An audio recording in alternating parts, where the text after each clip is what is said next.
Hello guys, অনেকদিন পরে তোমাদের কাছে একটা ব্লগ নিয়ে আসছি ছোটোখাটো। অনেকদিন একজনের দেখা নাই চ্যানেলে। চলো আজকে দেখাই কি আসছে আমাদের ব্লগে। হাই, হ্যালো, কোথায় ছিলিস এতদিন? কলকাতায় গেছিলাম। আমাকে ছেড়ে তুই ঘুরে আসলি? অবশ্যই। তো লজ্জা লাগলো না ঘুরতে আমাকে ছাড়া? একদম না, আমার কথা মনে পড়েনি? একদম না।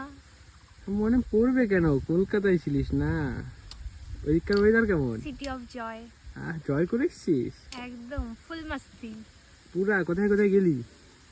সুইমিং পুলে গেছি, দীঘায় গেছিলাম, পুরো কলকাতার ফুল মজা নিয়েছি।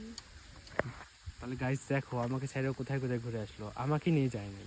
কি স্বার্থপর তোমরাই বলো, মুখটা দেখে বলো। তুই যাসনি, আমি কি করব? হ্যাঁ, তোকে বলেছিলাম। আমি বলে যাইনি, আমাকে যাওয়ার কথা একবারও বলেও নাই। বললে তো আমি যাব, আমাকে বলতে হবে, কিন্তু আমাকে একবারও বলে নাই। তোর কাছে টাকা ছিল না, আমি নিয়ে যেতে পারবো না। ছি, এত বড় কথা বলে দিল, আমার কাছে টাকা ছিল না। একটা এত কন্টেন্ট ক্রিয়েটার বলে আমাকে এইভাবে ছোট করলো। ঠিক আছে গাইস, ওর সাথে কোনো কথা নেই, টাটা।